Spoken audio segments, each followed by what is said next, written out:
किसी ने क्या खूब कहा है कि चालाक दुश्मन पाल लीजिए लेकिन मूर्ख दोस्त मत रखिए। इस बात के बहुत सारे मायने हैं और भारतीय जनता पार्टी पर आज की तारीख में यह कहावत फिट बैठती है। कैसे फिट बैठती है हम आपको बताते हैं। दरअसल भारतीय जनता पार्टी में कुछ नेता ऐसे हैं जिनको बददिमाग कह लिया जाए राजनीतिक तौर पर तो कोई अतिशयोक्ति नहीं होगी। ये ऐसे ऐसे काम करते हैं कि अपनी ही पार्टी को परेशान कर देते हैं और अपनी पार्टी के ऊपर बैकफायर जो कहते हैं वो हो जाता है। अब राजस्थान की राजनीति को ही ले लीजिए। बार बार कहा जा रहा था कि भाई राजस्थान में जो राजस्थान के मुख्यमंत्री हैं कांग्रेस पार्टी के अशोक गहलोत, और कांग्रेस पार्टी के ही दूसरे नेता हैं सचिन पायलट, जो कभी राजस्थान कांग्रेस के अध्यक्ष भी रह चुके हैं। सचिन पायलट कभी राजस्थान के डेप्यूटी सीएम भी रह चुके हैं। सचिन पायलट डॉक्टर मनमोहन सिंह की सरकार में मंत्री भी रह चुके हैं। देश के जाने माने कांग्रेस के जाने माने बड़े और दिग्गज नेता राजेश पायलट के बेटे हैं। अब सबको पता था कि गहलोत और पायलट के बीच आपस में बनती नहीं है। दोनों के बीच 36 के आंकड़े हैं। दोनों के रिश्ते अच्छे नहीं हैं। भारतीय जनता पार्टी को चाहिए था कि वो इस मौके का लाभ उठाती और भारतीय जनता पार्टी शायद इस रणनीति पर काम कर भी रही होगी कि गहलोत और पायलट के बीच जो विवाद है उसमें फायदा ढूंढा जाए, राजनीतिक लाभ उठाया जाए। और बीजेपी लगभग ऐसा काम करती हुई नजर आ रही थी।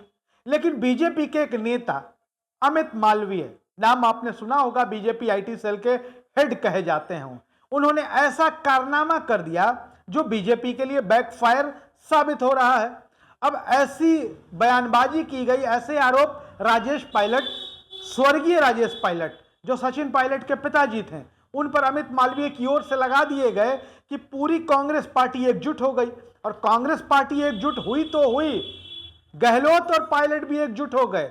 और गहलोत और पायलट तो एकजुट हुए, ये राजनीतिक बात, लेकिन भारतीय वायुसेना के जाबाज पायलट थे राजेश पायलट, उन पर निशाना साध करके बीजेपी के नेता अमित मालवीय ने अपनी पार्टी को सेना विरोधी भी घोषित करवा दिया। एक तरीके से पूरा मामला हम आपको बता देते हैं। बहुत सारा मामला जो है इस घटना के बारे में आपको जानकारी मिली होगी।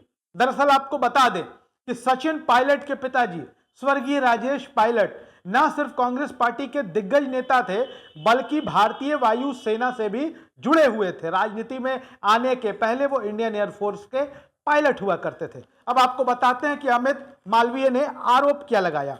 दरअसल बीजेपी आईटी सेल के प्रमुख अमित मालवीय ने एक ट्वीट किया और ट्वीट के साथ यह दावा किया कि मिजोरम की राजधानी आइजॉल पर बमबारी करने वालों में कांग्रेस के नेता राजेश पायलट और सुरेश कलमाडी थे। अब समझिए कि राजेश पायलट भी कांग्रेस पार्टी के नेता थे, सुरेश कलमाडी भी कांग्रेस पार्टी के नेता थे। अमित मालवीय का दावा था कि उन्होंने मिजोरम पर बम गिराए थे, लिहाजा उसके बाद कांग्रेस पार्टी ने उनको सम्मान के तौर पर पार्टी में लेकर आए, टिकट दिया, एमपी बनाया, मंत्री बनाया।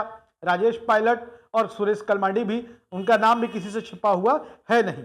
हालांकि ये बात जो अमित मालवीय का दावा है पूरी तरीके से फेक और फर्जी निकला। सचिन पायलट ने खुद इसकी निंदा की और स्पष्टीकरण भी दिया। हालांकि स्पष्टीकरण से बात नहीं बनती थी, एफआईआर भी हो गया है। हम आपको बता दें कि अमित मालवीय पर राजस्थान के कोटा शहर में फर्जी न्यूज फैलाने के मामले में एफआईआर दर्ज हो गई है।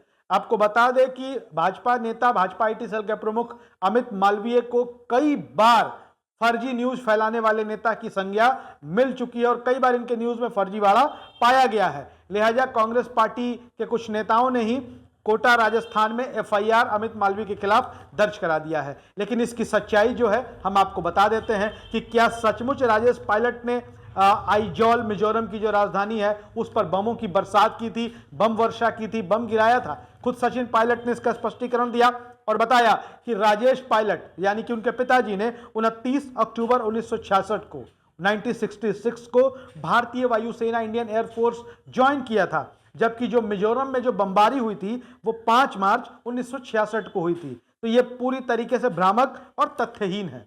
ये तो सचिन पायलट ने कह दिया, भाई सचिन पायलट के पिताजी से जुड़ा हुआ मसला था। लेकिन सचिन पायलट के बाद उनके धुर राजनीतिक विरोधी के तौर पर जाने जाने वाले राजस्थान के सीएम अशोक गहलोत भी सचिन पायलट के पिताजी के समर्थन में आ गए और उन्होंने कहा कि इंडियन एयरफोर्स के वीर पायलट थे राजेश पायलट, उनका अपमान कर भारतीय जनता पार्टी भारतीय वायुसेना का, भारतीय सेना का अपमान कर रही है। और उन्होंने कहा कि राजेश पायलट की पूरा देश इज्जत करता है। अशोक गहलोत ने कहा कि उन्होंने मेरे साथ ही राजनीति शुरू की थी, भाजपा भारतीय वायुसेना के बलिदान का अपमान कर रही है और पूरे देश को बीजेपी के इस कुकृत्य की निंदा करनी चाहिए, यह कह दिया अशोक गहलोत ने। और अशोक गहलोत के अब बयान के मायने समझिए कि जिस सचिन पायलट के साथ उनका इतना विरोध चल रहा था कि पूरे देश में इस बात की चर्चा होती थी कि गहलोत और पायलट के बीच का जो विवाद है यह कब सुलझेगा, और विवाद सुलझना तो दूर भारतीय जनता पार्टी के नेता की मूर्खता की वजह से सचिन पायलट और अशोक गहलोत एक साथ आते हुए दिखाई दे रहे हैं। अब राजस्थान में विधानसभा के चुनाव होने हैं, कुछ ही दिन बाकी है, उल्टी गिनती चल रही है, और अगर गहलोत पायलट एक मंच पर आ गए, बीजेपी वहां अलग वसुंधरा राजे सिंधिया से जूझ रही है। जो मामला है राजस्थान का वो आपके सामने है। कांग्रेस के अंतर विरोधों की, मतभेदों की चर्चा हो जाती है, बीजेपी के मतभेदों की चर्चा हमारा मीडिया नहीं करता, लेकिन स्थिति राजस्थान की कांग्रेस से भी ज्यादा बुरी है बीजेपी की। और ऐसी स्थिति में जब गहलोत और पायलट एक साथ आएंगे तो क्या स्थिति होगी, बीजेपी की क्या दुर्गति होगी, इसका अंदाजा आप खुद लगा सकते हैं। वीडियो अच्छा लगे शेयर करिएगा, अपनी राय कमेंट बॉक्स में जरूर लिखिएगा। धन्यवाद।